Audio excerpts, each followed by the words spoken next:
I hope you're doing really well today, and welcome to episode pod 66, in which we will talk about three emails. One is, and by the way, apologies to both Joanna and Sophia. Sophia, I overlooked an email which it was in a different, in basket than where most of the emails come, and Joanna, I just didn't see the second part, which was I think a question I really want to go over. And then Lee Tom as well has sent us an email that we will go through here. As always, nothing is medical advice, just me sharing general thoughts and advice that I hope will be helpful to anyone that is tuning in. With that said, let's start with this message from Sophia that I actually got 5 days ago. Hi, Daniel.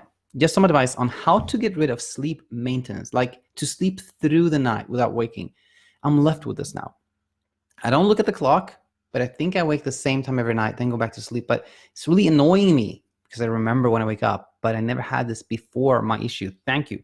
And I connected with Sophia months ago. It must have been at least like 6-7 months ago. And I remember that Sophia had something happened. There was clearly a trigger. Something happened. She started having a lot of insomnia. She started doing like CBT, and then kind of like didn't really stick with it that first time. Tried some acceptance. I think she was exploring acceptance commitment therapy, and then was like, you know what? Let me try cognitive behavioral therapy again. And what I'm reading from this is that the sleep maintenance is what I'm left with this now. Which then I know I say this all the time, but to me, reading this, I'm like, the good news is that there seems to have been improvement. It seems like this is now the issue, which means that overall things have been trending in the right direction, which is great. That's awesome. That's amazing. Which means, to be honest with you, that if I would just tell you or anyone in your situation that like, continue doing exactly what you've been doing. Just do exactly what you've been doing, and don't even try to change the sleep maintenance in something that's left. I think that is actually a very good thought, because then you just keep doing what you're doing. You see more and more improvement, and be patient. That in itself could work really, really well. Kind of like acceptance approach. Accept that I have gotten a lot of improvement. I'm just going to continue doing what you're doing. And guess what? I might get more improvement, but not necessarily expecting that just continue. That's not bad at all. That's a great strategy.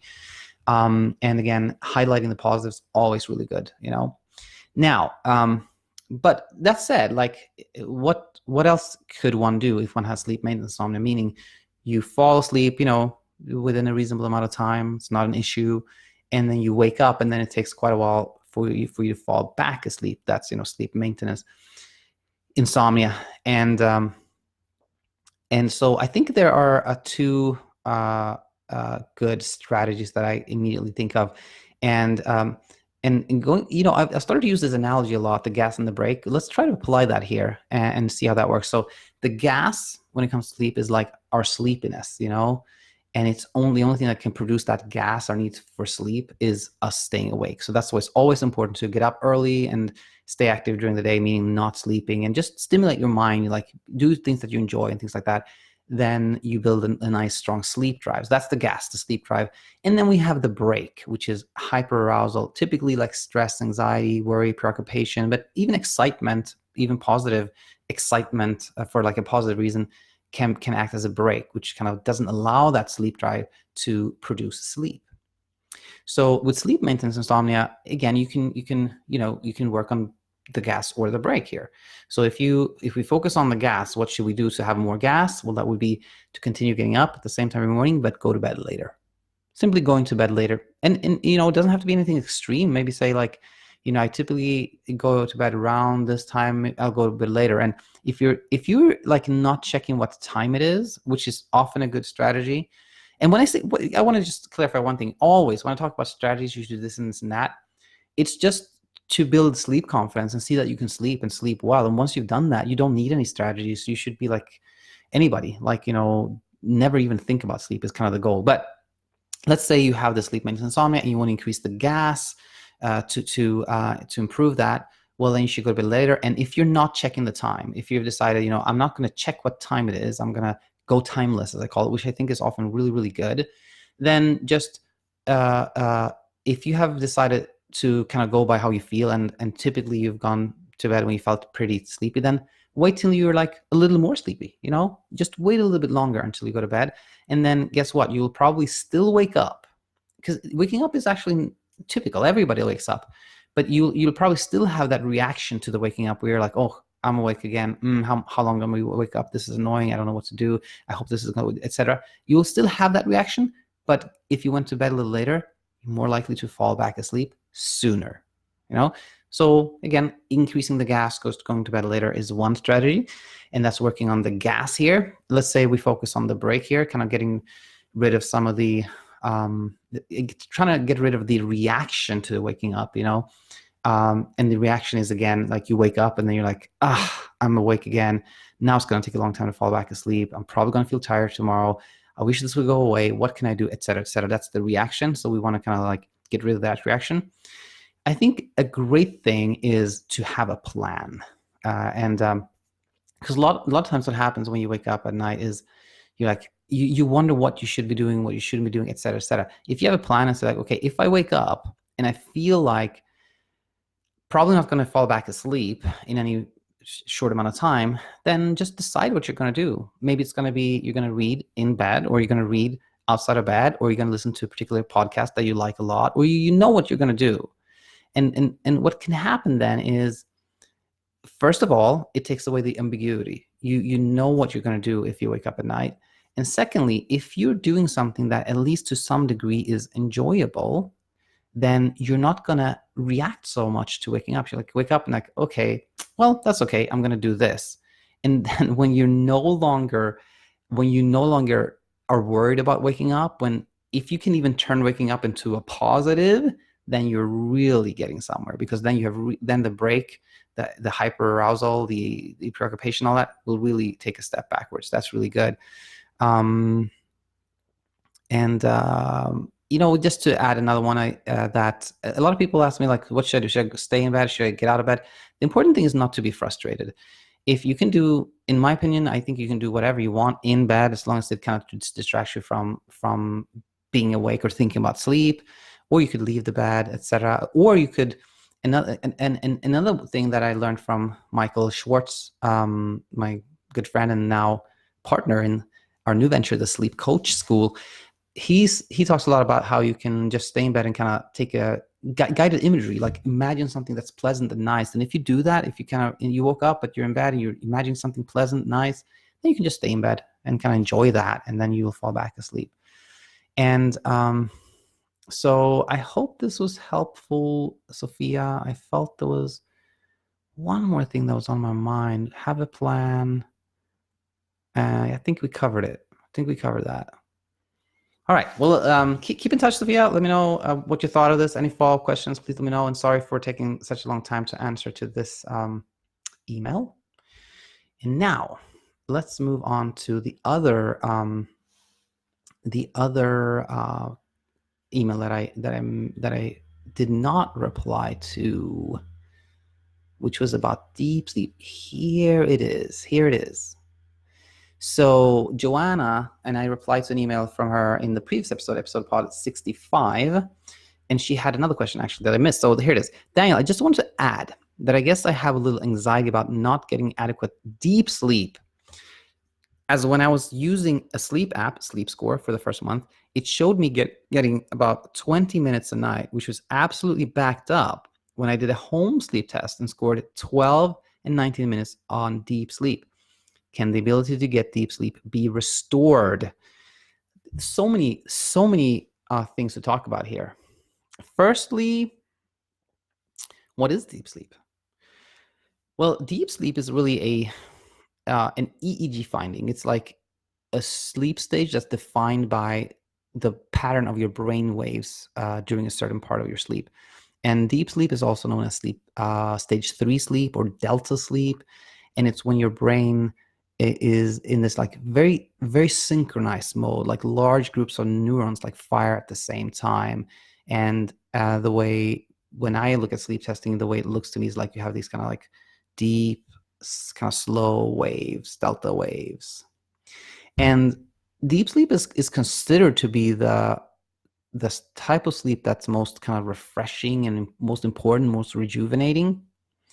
And and that notion comes from the fact that the body tries to preserve deep sleep. As I'm getting older and wiser, I'm always becoming more skeptical. Like, is this really true? I'm telling you kind of what's in the textbooks. Is this really true or not? I'm not sure. It's hard to really, how can you prove that? But the textbooks say that. And what is known is that if you have very little time to sleep, if you kind of been sleep deprived and you only sleep, a few hours, then most of that will be deep sleep. And that's why we feel like deep sleep is like the body tries to preserve it. But, having said that, there's a lot to consider here. One is in children, they have tons of deep sleep, versus in elderly, you rarely see any deep sleep, as defined by EEG pattern. Does that mean that as we grow older, we no longer have deep sleep, or is it just manifested a different way? Do we not need it as much when we go older? I don't know. Particularly men, we quote unquote lose our deep sleep very early. In our 30s, it starts going down, and I don't know this for sure, but I think men in our 50s, 60s, we typically have very little of it left, if any. And so what I want to get to here is that the sleep stages, like deep sleep, REM sleep, etc., are very interesting from kind of an academic standpoint. It's interesting to research them and think about them and ponder them, etc. But do they really matter for somebody who has trouble sleeping? My opinion is not at all, not the slightest bit.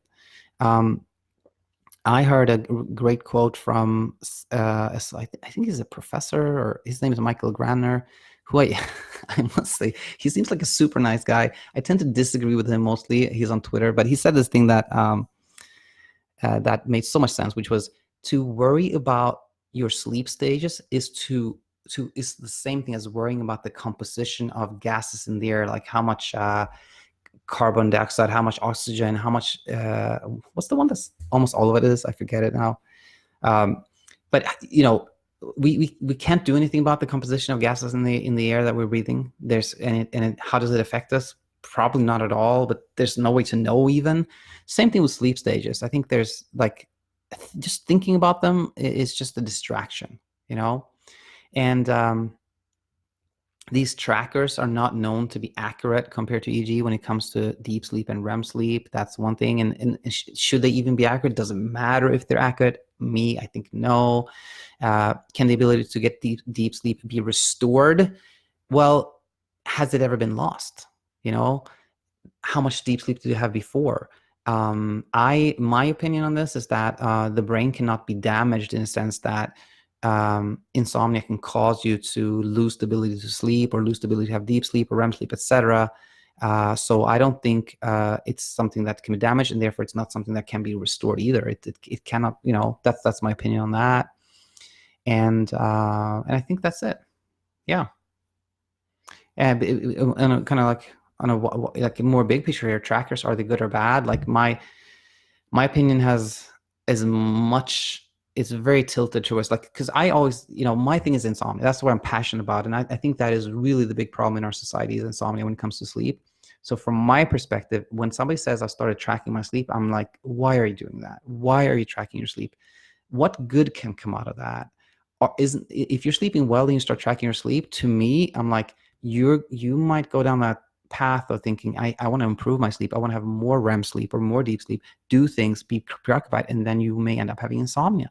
If you have trouble sleeping, then why would you track your sleep? It's just going to make you more preoccupied and more worried. So my default position is like, trackers are not good for anyone.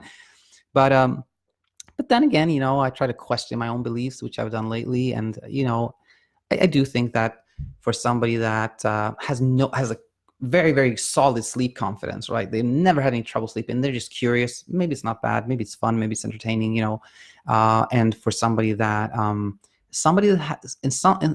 also for somebody that has like a belief that they don't sleep at all, I think it can be reassuring to use a tracker and see like, oh, I actually did sleep. Yeah, like, so it could be helpful, but mostly not. So sorry for a little side rant there. And Sophia and Joanna, thanks so much for sending me questions. I really appreciate it. Really appreciate it.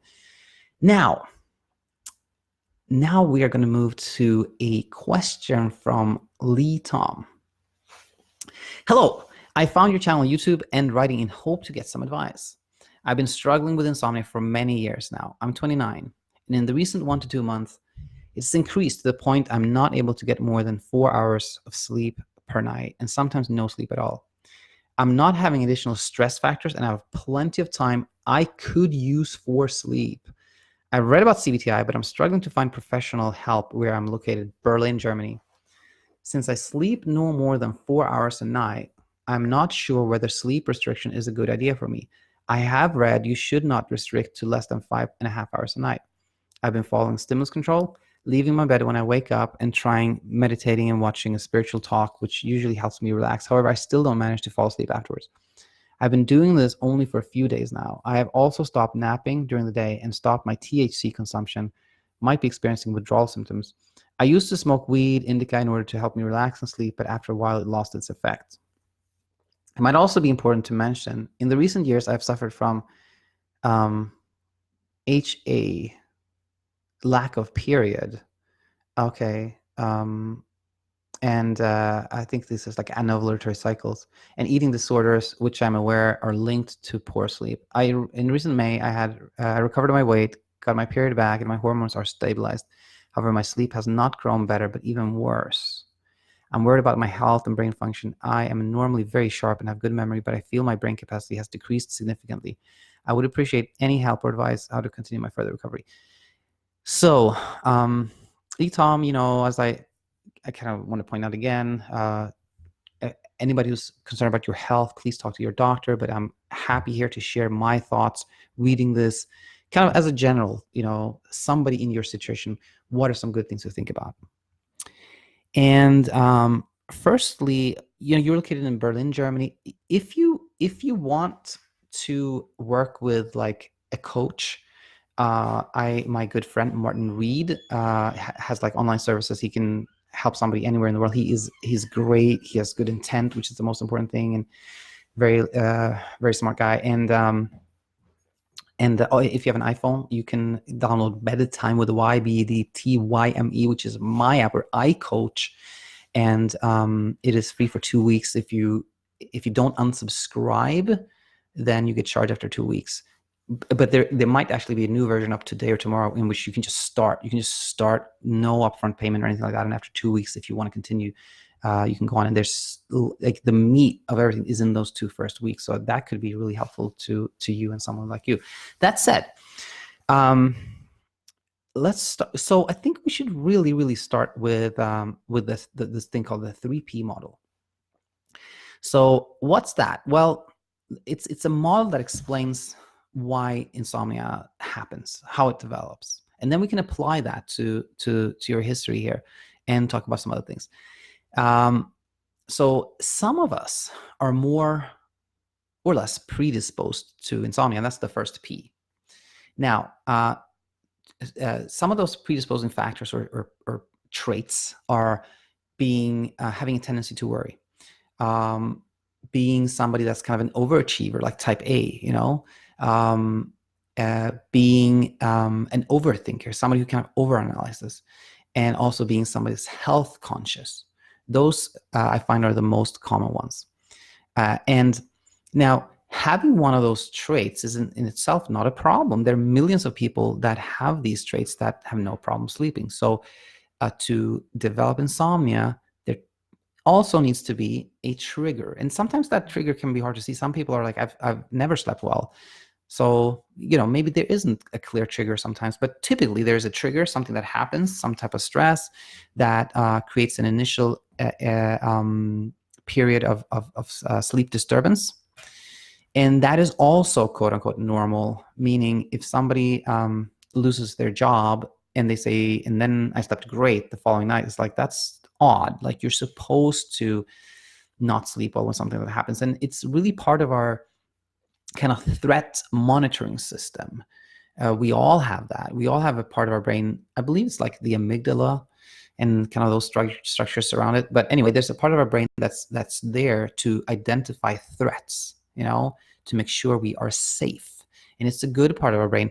But maybe it was more important in times past. It was more important when we lived as hunter-gatherers, and we had to really keep ourselves safe from wild animals and things like that.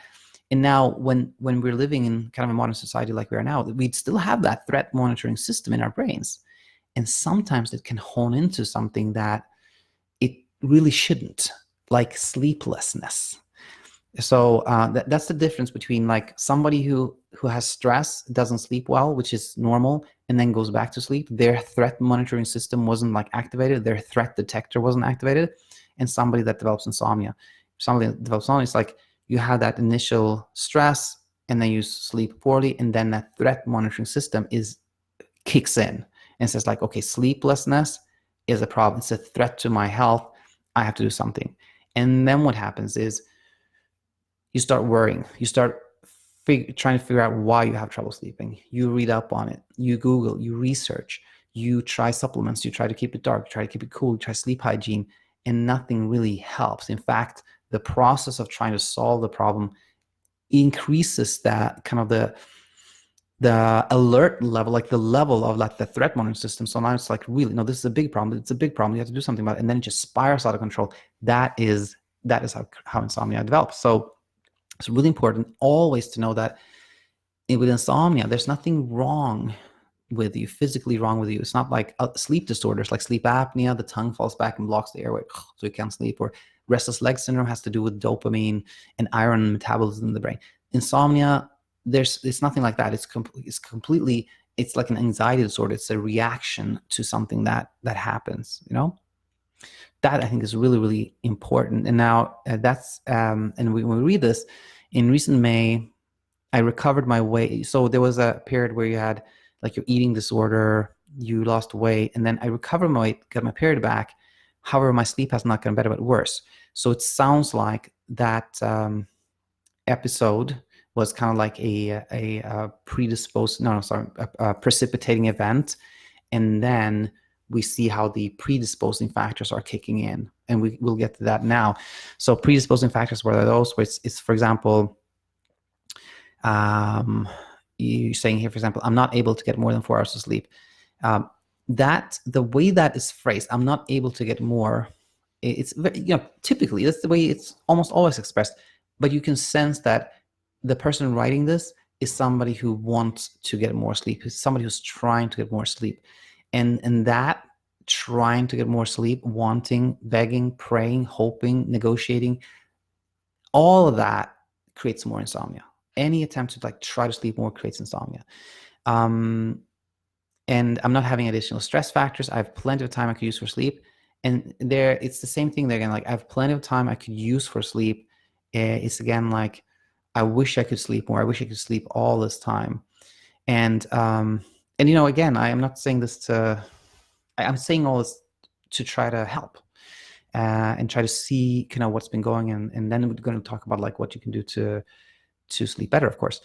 And what I was going to say is more like, I have plenty of time. Having plenty of time can actually often be a problem, particularly if, I actually recently, for some reason, I heard like multiple patients who talked to me in clinic, and they told me like, luckily I don't have to get up early so I can sleep in. And in my mind, I'm thinking that's not good for you. It's best to better to be kind of forced to get up at the same time every morning, because that sets an anchor for your sleep pattern. It makes you get up, and it's easier to create a pattern when you get up at the same time every morning and early. I read about CBTI. We talked about that. I don't know if sleep restriction is a good idea for me. This is a really good question, and one that pops up every now and then. Like, I'm only sleeping 4 hours, so why would I, like, how could spending less time in bed help me? And if you have patience and time, then you can look at episodes where Ellen is featured on this channel. Ellen, Ellen. She estimated sleeping like 2 or 3 hours, and she worked with Martin Reed, and she got a lot better. Like it took several weeks, but she got a lot better. And now I think she's she's kind of a recovered insomniac. She's sleeping reasonably well. But she asked the same question about like herself. She's like, it's weird. Like it worked for me, and I don't understand how it worked because I was sleeping less than my sleep window. Like I was spending less time in bed, and I was sleeping much less now. But how did it work? Well, I think it works. I think what's called sleep restriction, which is so unfortunate. I think it should have been called something else. I'm starting to use sleep tight or sleep window. Probably sleep window is the best word. But anyway, what happens, I think there's 3 reasons why the sleep restriction or sleep window, whatever you want to call it, is good. It's number 1, it kind of makes you get up. It makes you get up early, stay active during the day, and then when you are going to bed, you have more of that sleep drive, that need to sleep. The body wants to sleep. That is important. It's also psychologically very important tool. So when you're spending less time in bed, that means it's kind of a step towards trying less to sleep, wanting less to sleep, just spending less time trying to sleep. That's very important. And thirdly, when you do spend less time in bed, eventually things start happening, things start changing. Meaning you have that time where you're like, whoa, I fell asleep sooner, or I'm feeling sleepy. I haven't fell asleep in a while, or I fell back asleep sooner. And that starts building sleep confidence. That makes you see like, oh, I can sleep. That's really, really important. And then I've been following stimulus control, leaving my bed when I wake up and try meditating. This is also about, sorry about that, sleep efforts again, that if you're doing something because you enjoy it, that's perfect. If you're doing something because you're kind of hoping that it will make you sleep, then that's a sleep effort. It backfires because it just creates more preoccupation and thinking about sleep. So if you're meditating, watching a spiritual talk with the purpose of relaxing or with the purpose of sleep, it doesn't work. But if you're doing it because that's something you enjoy, that's perfect. As soon as your mind starts shifting away from sleep, thinking less about sleep, it comes much easier. The weed, indica, THC, etc. Those things for some people help because it makes you less anxious. But again, they cannot produce sleep. And the most important thing I feel when it comes to anything like a supplement, medication, or anything like that is, the important thing is knowing that they cannot produce sleep and knowing that they can just make you a little bit more relaxed, and not debating whether to take them or not. Like either you decide I'm going to take this supplement every single night at the same time, no question about it, or I'm not going to take it at all. Those are the better strategies. So I think that covers it, Lee Tom. I hope that this was helpful to you, and Dankeschön. I grew up in Sweden, and I had a lot of interaction with Germany, of course, and people from Germany and whatnot. So with that said, I think that was it for today. Thanks everyone. Oh, hey, Chrissy. Thanks so much for your support as always.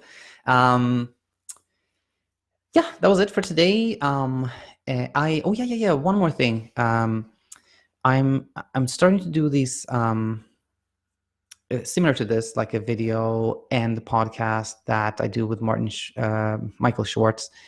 And if you have, I might use some of the things I already talked about here that are on YouTube. I might talk about again, like kind of like read it again with him and talk about like how you would coach somebody if somebody had this question. If you have a question that you want both of us to talk about, then you can send me an email and say, hey, I would like both your and Michael's input in this. And what we'll do is like, we'll read an email, let's say, and then talk about, if you were a coach coaching this person, what would you say is most important? So the message may be kind of like an indirect message, but it will still give you a lot of value because you'll have everything I know and everything Michael knows will be available to you. So I'm going to talk more about that as we go forward. But anyway, thanks to everybody for tuning in. Thanks again for all the comments, questions. I really, really appreciate it. And I hope you have a nice rest of your day. Until I have you back here. Bye-bye.